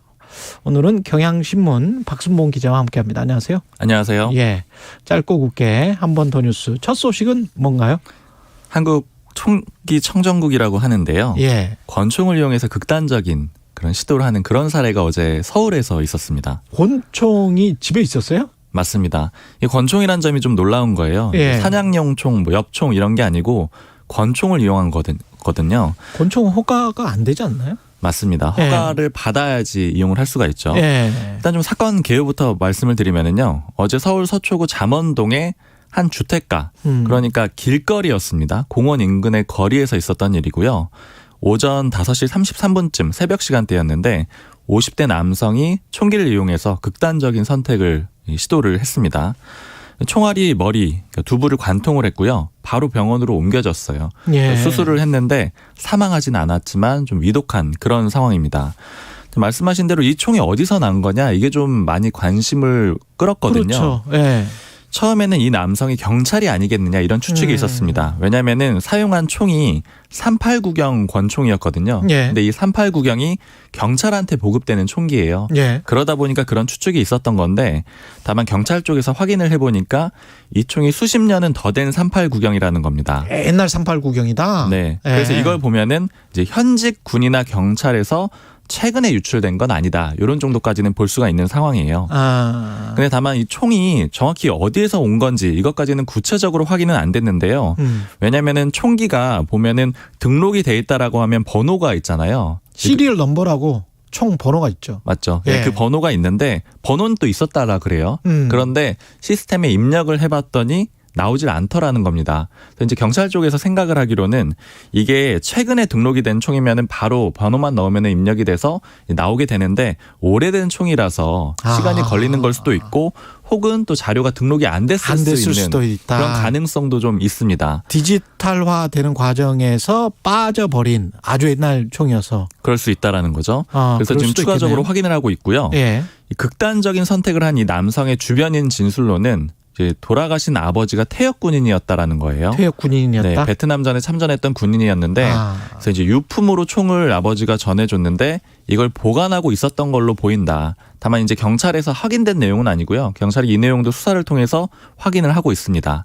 다만 어떤 경우라고 하더라도 다 불법이에요. 일단 그렇죠. 등록이 뭐 안 돼 있어도 불법이고 등록된 총을 받았다고 하더라도 이제 사용자가 아니니까 역시 불법입니다. 총알도 원래 있었나 그러면 오래된 총알인가? 총알도 있었다라 그래요. 그래요? 네.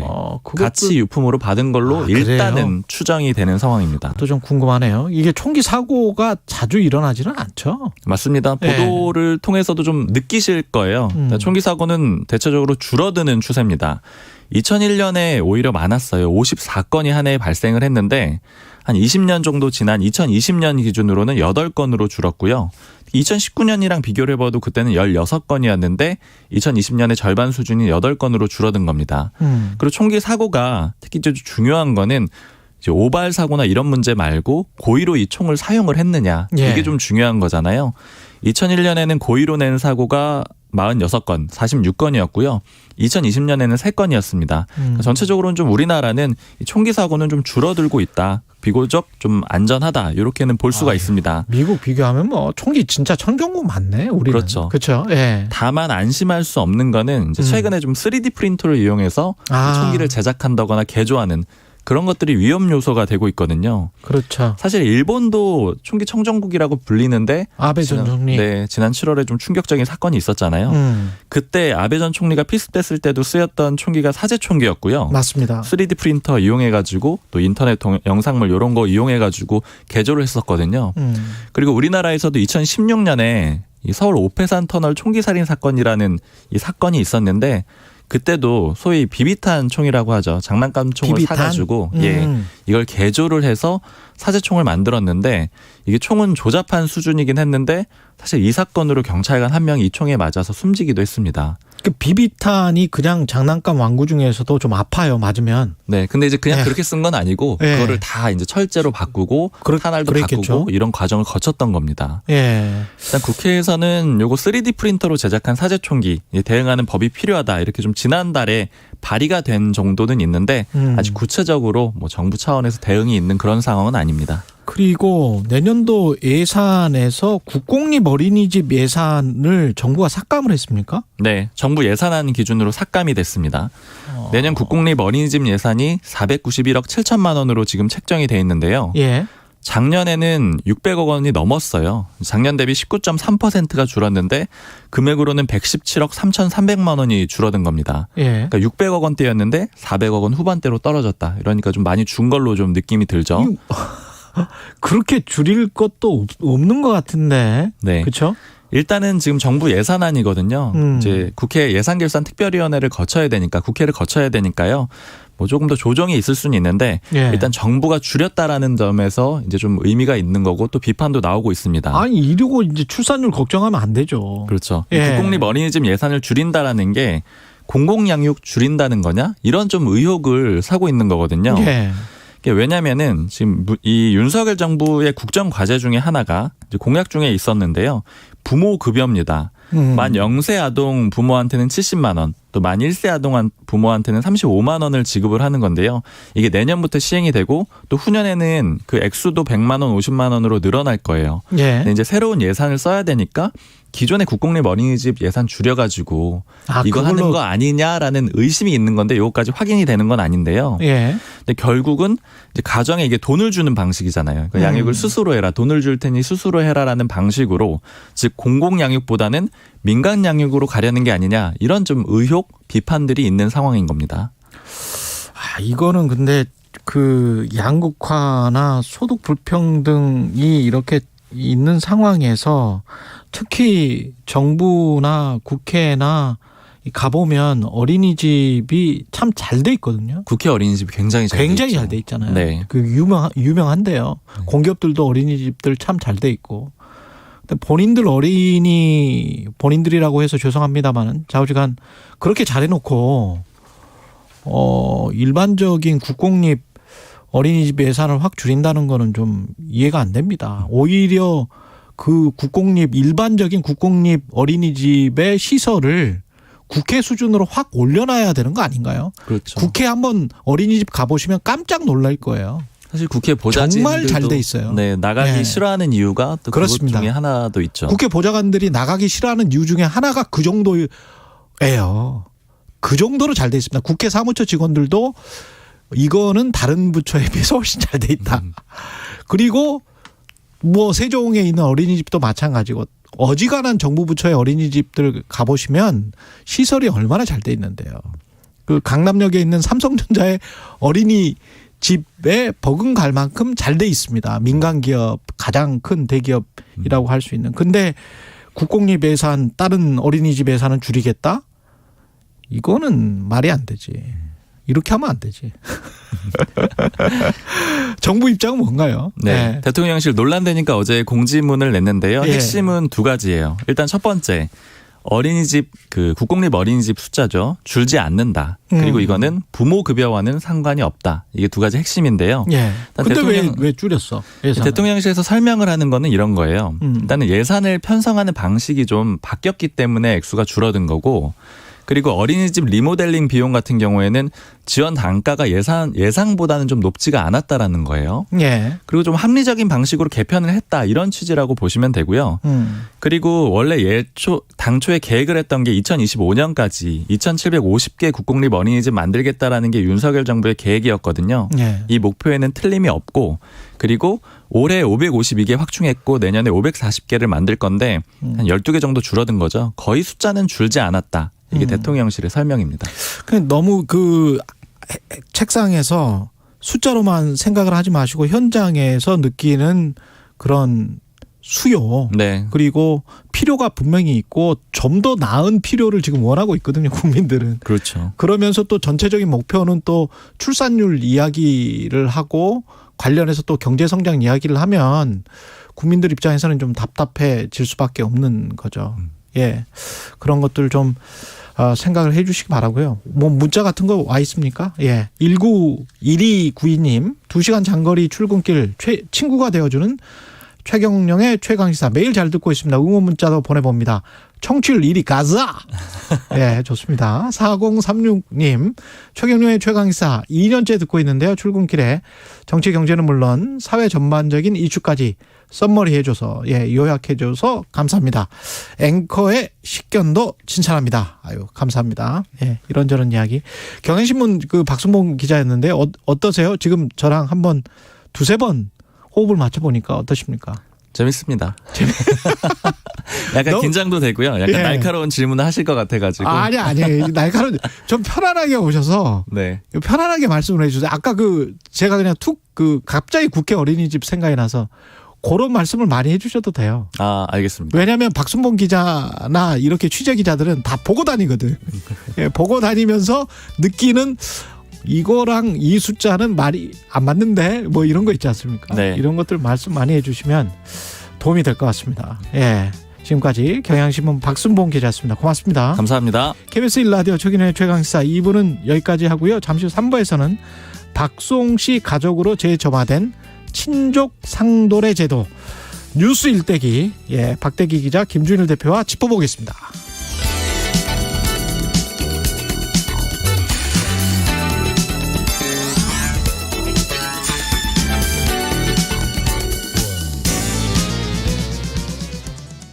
잠시 후 8시 반부터 일부 지역국에서는 해당 지역 방송을 보내드립니다. 가을엔 편지를 하겠어요. 가을엔 저 홍사운에게 편지를 보내주세요. 경제와 관련된 여러분의 진실한 사연이면 무엇이든 좋습니다. 저희는 총 상금 6천만 원으로 보답하겠습니다. 자세한 내용은 오후 4시 5분 홍사운의 경제쇼에서 확인하세요. It's okay. 진행은 서툴지만 내용은 알찹니다. 진실의 편에서, 정의의 편에서, 약자의 편에서 뉴스를 전합니다.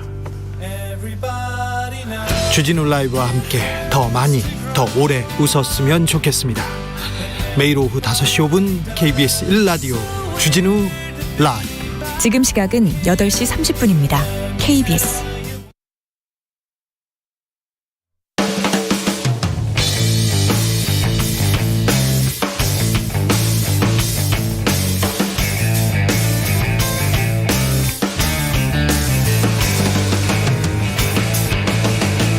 최경영의 최강 시사.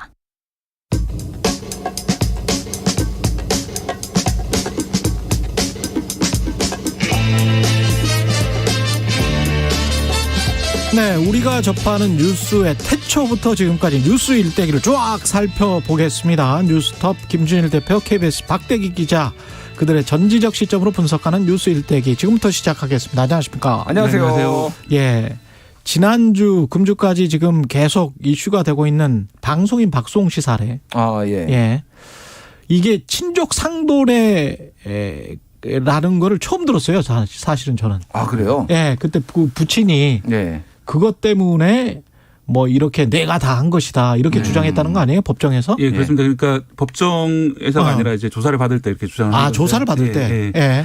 지금 그 친족 상도례라는 말이 좀 저도 낯선데 이거를 이제 한자 그대로 풀이해 보면은 친족 간의 도둑질에 대한 특례입니다. 형법에 나오는 내용인데요. 아, 구체적으로 말하니까 확 와닿았습니다. 예. 친족 간의 도둑질에 관한 특례.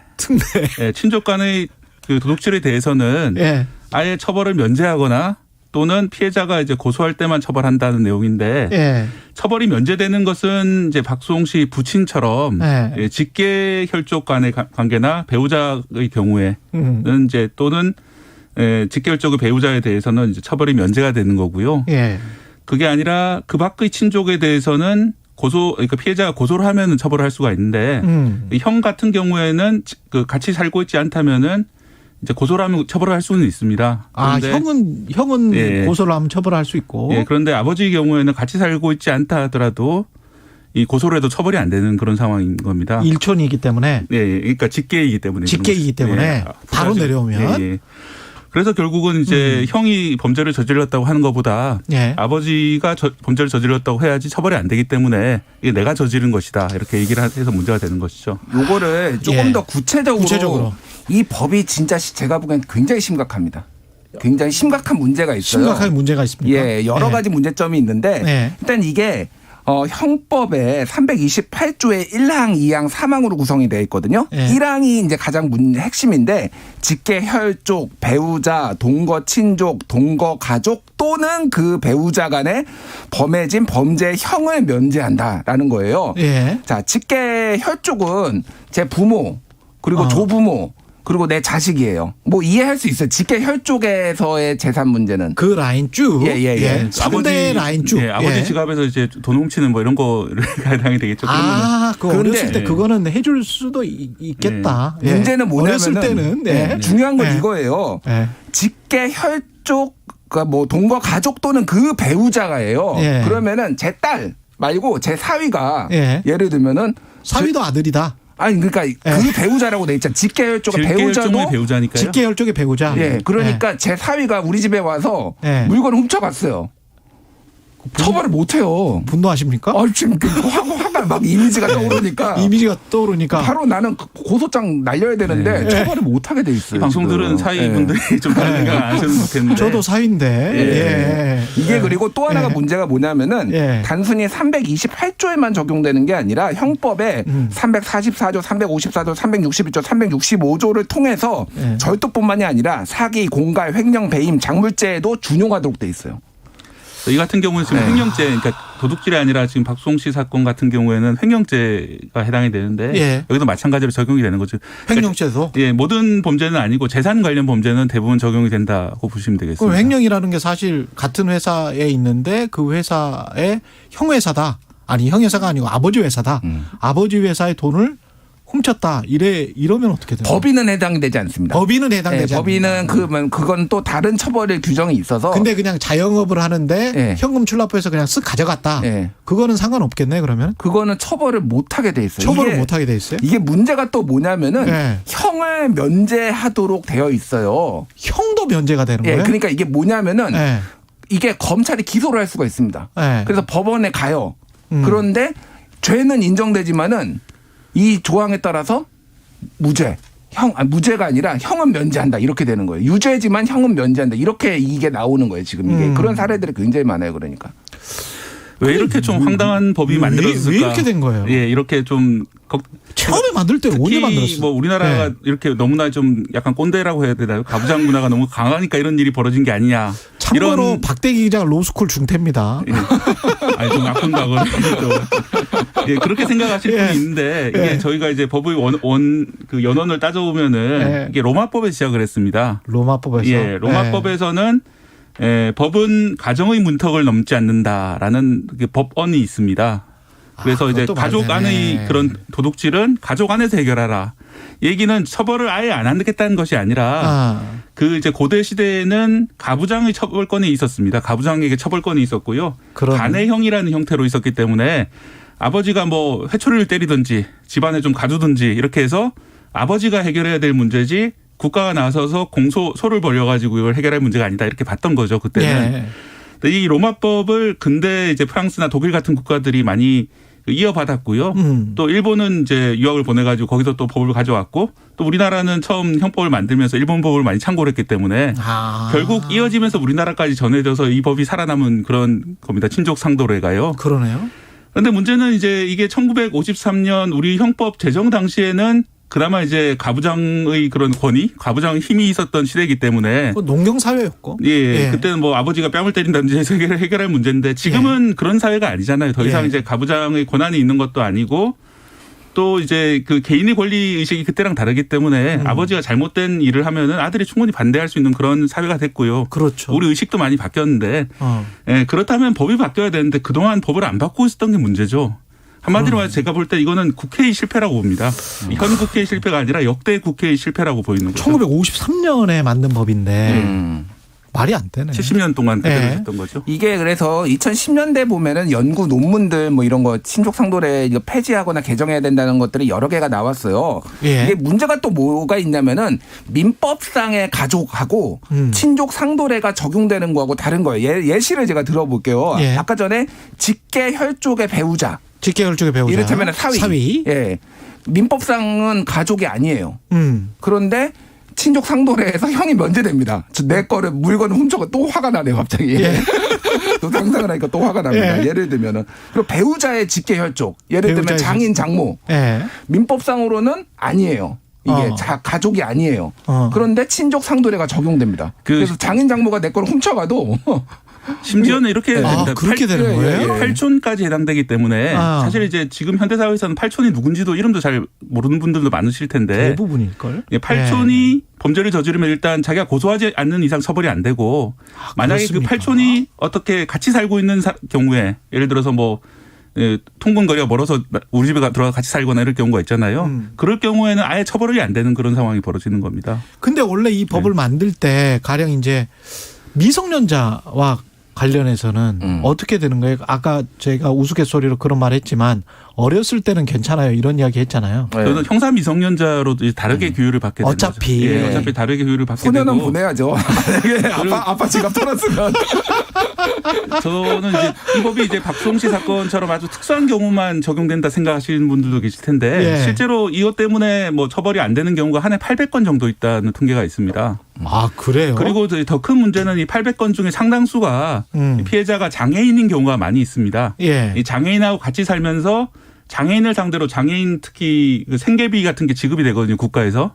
그런 나쁜 짓 할 수도 있네, 진짜로. 그런 것들을 친족이 뺏은 다음에 이제 문제를 삼으면 나중에 그 시민단체 내면서 문제를 삼으면은 이거 친족이기 때문에 범죄가 안 되는 거다. 뺏었다. 친족 간에 도둑질하는 거는 특례로 나는 보호를 받고 있다. 이렇게 주장할 수 있네. 예, 실제로 몇 년 전에 대법원까지 간 사건 판례를 보면요. 이 깨진 유리병을 들고 조카의 남편을 위협해서 조카의 남편이 받고 있는 장애인 생계비를 빼앗은 경우가 있었습니다. 근데 이 경우도 같이 살고 있는 조카의 남편은 형 면제가 됩니다. 아예. 그래서 이게 원래 특수폭행을 아주 중하게 처벌받는 범죄인데도 불구하고 이 경우에는 처벌이 안 되는 거죠. 대법원까지 확정 판결이 났거든요. 이게 그래서 지난해 6월에 이제 국회에서 장애인 복지법을 개정을 해서 장애인에 대해서는 사기죄, 공갈죄, 횡령죄, 배임죄 등 장애인 학대 범죄에 대해서는 친족 상도례를 적용하지 않는다라고 이미 법이 개정이 됐어요. 근데 작년에 이제 그때 이제 요거 앞서서 토론회 같은 거에서 나온 사례를 보면은 지적장애 3급 장애인이 2014년 교통사고로 사망한 부친의 장례식에서 만난 삼촌과 숙모한테 이제 동거를 시작했어요. 지적 장애인이니까. 그런데 숙모랑? 1억 원의 채무가 남았고 이 장애인을 명의로 대출을 받아가지고 오피스텔 사고 막 다 이렇게 한 거예요. 그러니까 착취를 했는데 착취하고 파산자로 만들어버린 거네. 완전 뭐 파산자로 만들어버렸는데 친족 상도례로 처벌을 안 받은 거예요. 그러니까.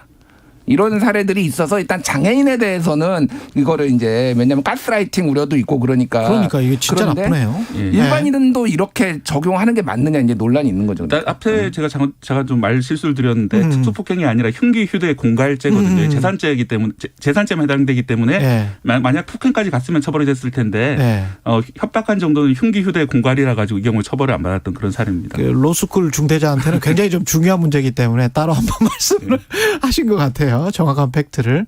성수진 님이 그런 이야기를 하셨어요. 지금 들어보니까 진짜 개정이 시급한 법인데 많은 분들이 법적 개정 필요하다고 하는데 어떤 방향으로 이게 전면적으로 폐지하면 안 됩니까? 무슨 문제가 있어요? 이게 전면적으로 폐지할 경우에는 그 우리나라에서도 상당히 그런 감정은 남아 있습니다. 이제 아버지와 자녀 사이에 일시적인 감정으로 다퉜을 경우라면은 좀 다르게 봐야 되는 거 아니냐. 일시적인 감정. 그다음에 피해자가 처벌을 원치 않는 경우까지 처벌하는 건 너무하지 않느냐. 예를 들어서 아버지가 훔쳐간 것은 맞는데 아들이 처벌을 원치 않는데 그래도 이제 국가가 나서서 저거는 범죄니까 처벌해야 돼 이렇게 나면 너무하지 않느냐. 그래서 이제 형면죄가 아니라 친고죄로 좀 바꾸자. 친고죄로. 피해자가 처벌을 원하면 처벌하고 원치 않으면 처벌하지 않는 식으로 이제 그게 합리적인 것 같은데요. 그리고 이제 범위를 8촌까지 이렇게 하지 말고 같이 살고 있는 가족이라든지 뭐 직계 그 좀비속 정도라든지 아니면 이제 직계 좀비속의 배우자까지는 빼버리자. 사위는 빼버리자. 배우자가 문제예요. 제가 예시를 하나 더 드리게 대법원 판례도 있거든요. 이를테면 배우자의 형제 자매의 배우자. 예를 들면은 제가 처형이랑 같이 살아요. 제 와이프의 언니. 아내 언니랑 같이 사는데 그 남편이 있잖아요. 동서지간이잖아요. 저랑은.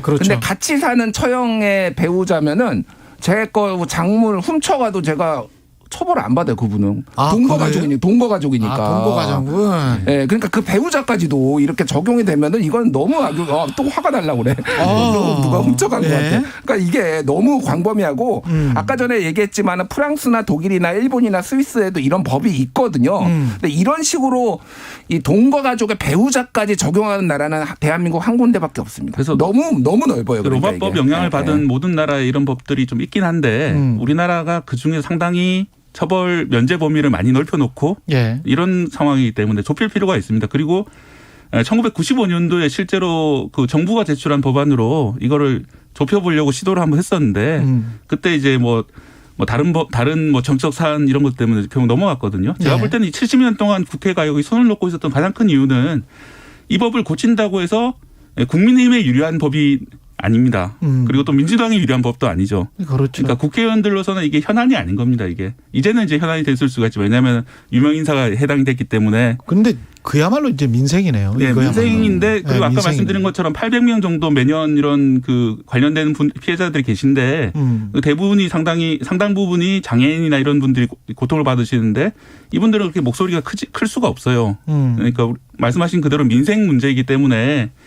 어떻게 보면은 정치권으로부터 소외가 되고 있었고 그래서 이제 국회 현안으로 떠오른 적이 없었던 겁니다. 그동안. 그러면서 이제 그대로 불합리한 법제도가 유지가 되고 있었고 이런 법이 이번 국회에서 좀 논의를 해봐야 되겠습니다. 상당히 많아요. 저는 그 예를 들어 가지고 상당히 중요한 범죄 그러니까 장기 5년 이상 범죄 같은 경우에도 7년 정도 지나면은 그 공소시효가 만료돼 가지고 처벌을 안 받게 되거든요. 근데 범죄 피해자들이 억울한 경우가 많이 생겨요. 7년 정도밖에 안 지났는데 범죄에서 이미 공소시효가 면제됐다고 처벌 안 받는 경우들이 많이 있거든요. 알겠습니다. 김준일 대표 마지막으로. 예, 빨리 개정해야 됩니다. 내가 피해자가 된다고 생각하면 국회의원은 지금 가족한테 한번 사기 한번 당해보십시오. 그럼 빨리 개정할 사회한테 겁니다. 한번 돈 한번 뺏겨봐. 야지 정신 차릴 거야.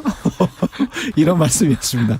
뉴스톱 김준일 대표, KBS 박대기 기자였습니다. 고맙습니다. 감사합니다.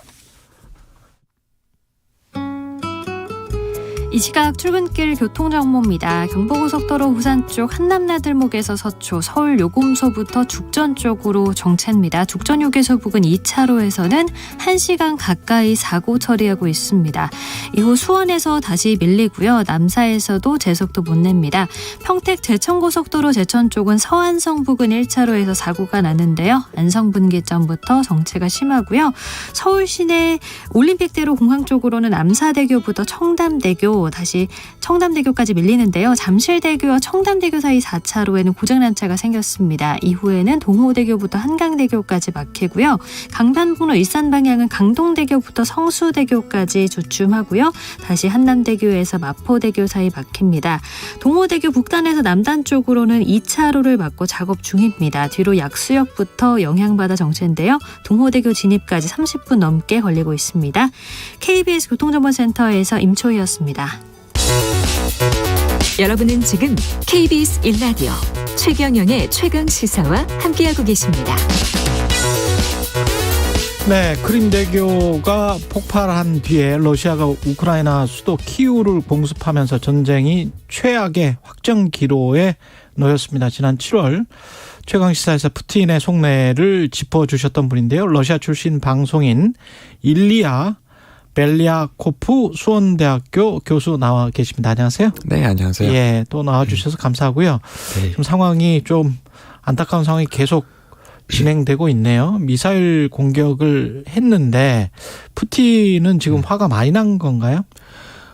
그렇죠. 아무래도 푸틴이 그렇게 개인적으로 또 개교식에 참석한 달이기도 하고 또 크림반도와 러시아 영토 봉토를 이어주는 달이 있기 때문에 당연히 푸틴의 다리, 푸틴의 아들이라는 명칭도 있죠. 아, 푸틴의 아들이라는 명칭이 있을 정도의 개인적으로 다르군요. 이제 감성적인 애착을 갖고 있는 프로젝트 때문에.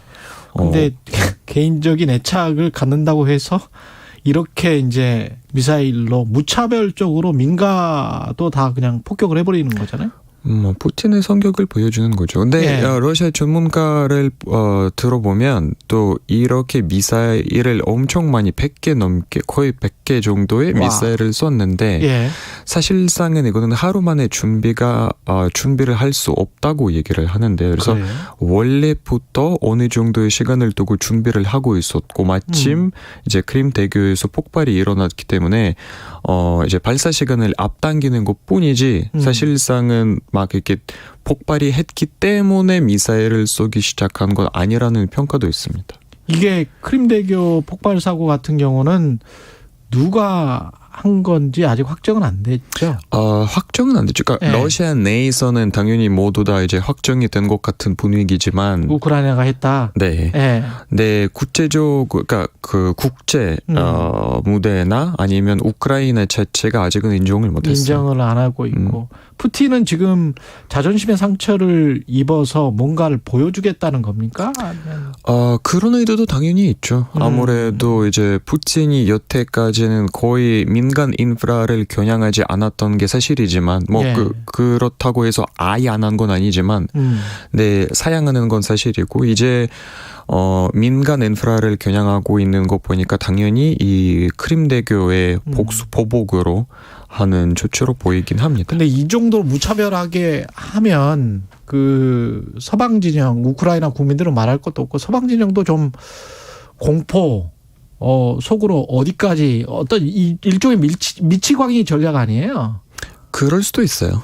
네. 그럴 수도 있습니까? 네, 그럴 수도 있으니까 제 생각에는 그렇지는 않은데 그렇지는 않은 것 같습니다. 그렇지는 않은 것 같아요. 푸틴이 미치광이 전략을 하고 있는 타입이 아닌 것 같습니다. 그럼 어떻게 판단하고 계세요? 그러면 이성적으로 지금 진행하고 있다? 계산에 따라서?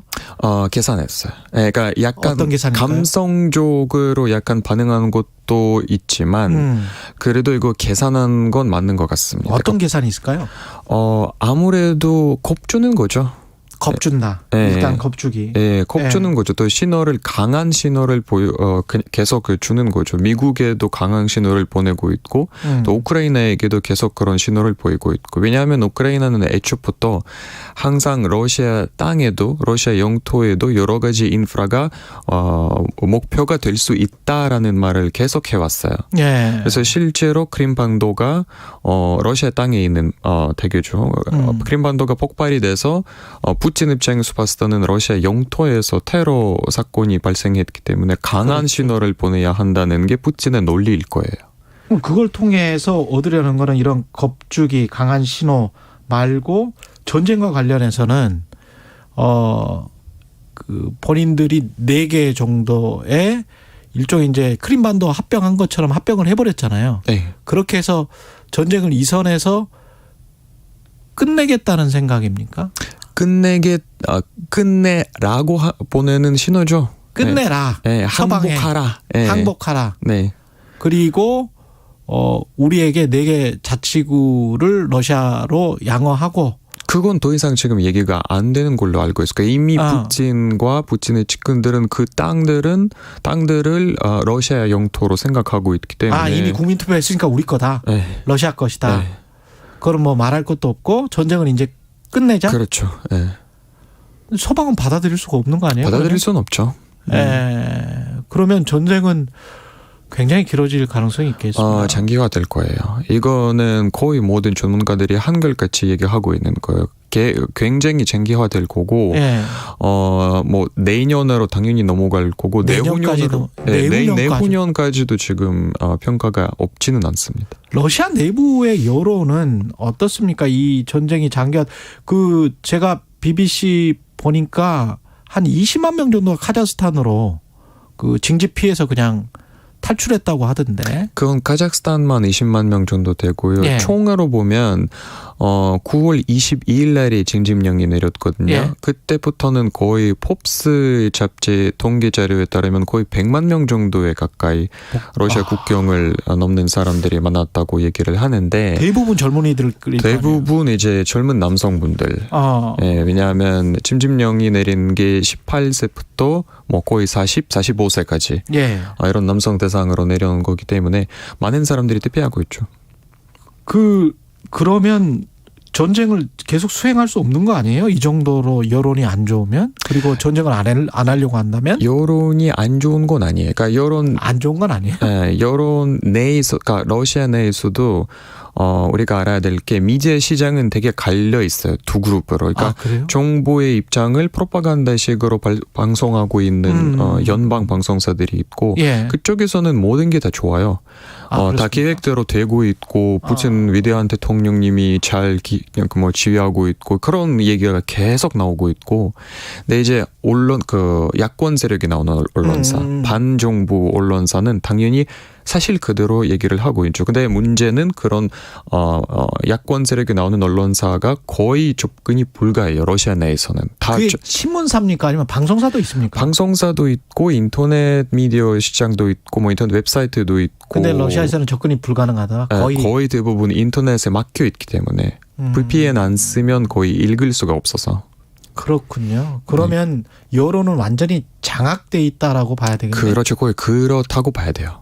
네. 그러면 이런 상황에서 핵에 관한 혹시 논의가 러시아 내부에서 어떤 국영방송이나 이런 데서 혹시 그런 말이 나옵니까? 되게 간단해요. 안 쓰겠다. 라는 게 공식적인 입장이에요. 이거는 쓰겠다. 모든 게 처음부터 끝까지 모든 게 서방의 프로파간다다. 서방의 과장 발언이다. 우리는 그렇게 생각한 적도 없고 그렇게 생각하지도 않을 거다라는 게 현재까지 공식적인 입장인데 네, 또 되돌아보면서 이제 생각해 보면 2월 24일 이전만 해도 푸틴이 절대 우크라이나 침략이 없을 거라는 말이 있었기에 절대라는 표현까지는 썼어요. 절대, 이 세상에서 절대 있을 수 없는 일이라고 하면서 거의 이틀 후에 침략이 이루어졌기 때문에 사실상은 프로파간다에 나오는 말은 우리가 믿을 수가 없네. 네, 그렇죠. 그래서 뭔가 변명거리를 대서 전술핵을 쓸 가능성도 있는 거네요. 그러면 공식적으로는 없지만 저도 개인적으로 생각했을 때 그런 확률이 그리 높지 않다고 봐요. 그러니까 뭐 물론 미국이나 나토의 입장에 너무 많은 거에 달려 있기 때문에 미국 반응이 상당히 매우 중요합니다. 미국 반응이 중요하다. 네. 미국은 지금 어떤 입장이라고 생각을 하세요? 확전을 원치는 않는 거 아니에요? 그러니까 미국 입장에서 봤을 때 그냥 냅둘 수도 없고 냅두면 러시아가 이기는 시나리오가 돼버리기 때문에 냅둘 수는 없지만 계속 우크라이나에게 무기를 지원하고 있죠. 그럴 수밖에 없는 미국 국익 입장에서 봤을 때는 그럴 수 없는 상황일 수도 있지만 러시아 입장에서 봤을 때는 이거 장기화하는 것뿐 사실상은 우리가 이긴다는 시나리오로 가기 때문에 장기화할 뿐. 우리는 계속 뭐 전쟁을 소규모 전투라도 계속 하면 된다. 우리가 전쟁을 리드할 수 있다. 만약에 지금 이 속도로 진행되면 거의 비기거나 아니면 러시아가 이기는 시나리오가 훨씬 더 확률성으로 봤을 때는 높아요. 우크라이나가 러시아 본토를 공격할 가능성은 거의 없다고 봐요. 젤렌스키 대통령은 항상 그래왔고 그런 말을 해왔고 본토를 공격하지 않을 거다라는 말을 해봤고 뭐 물론 예전에 그 누긴 딸의 테러 사건이라든가 아니면 지금은 크림 대교 사건 같은 경우에는 가끔씩 이제 케이스 바이 케이스 있는 테러 같은 사건이 있을 수도 있겠지만 공식적으로 막 뭐 군대를 쓰면서 러시아 영토를 공격하는 일이 없을 거라고 봐요. 일리아 교수님이 최근에 그 러시아 난민 요청을 혹시 메일을 받으셨어요? 네, 약간 그런 해프닝이 있었죠. 그러니까 전 개인적으로 러시아에 지금 계시는 분들이 없기 때문에 저를 어떻게 알지 모르겠지만 메일로 메일 몇 통이 날라왔더라고요. 그러니까 남성분들이 이제 러시아 퇴피하려고 하는데 이제 러시아 사람들이 무비자로 들어갈 수 있는 나라들은 뭐 조지아, 뭐 아르메니아 이런 나라들이 있는데 이미 너무 많은 인프라가 몰려있기 때문에 거기에 돌아가는 게 어렵고 네, 대한민국 같은 경우는 러시아 국적자들을 위해서 60일 동안 무비자로 치료할 수 있어요. 60일. 그래서 한국에 어떻게 올 수 있냐, 뭐 한국에 오면 뭐 일을 할 수 있냐, 뭐 아니면 여기는 정착 방법이 뭐가 있냐라는 그런 메일 몇 통을 받긴 했어요, 제가. 좀 난리인 상황이네요. 전 세계가 푸틴 때문에 정말 큰일입니다. 네. 지금까지 일리아 벨리아코프 수원대학교 러시아학과 교수였습니다. 고맙습니다. 네, 감사합니다. 최근의 최강시사 오늘은 여기까지입니다. 고맙습니다.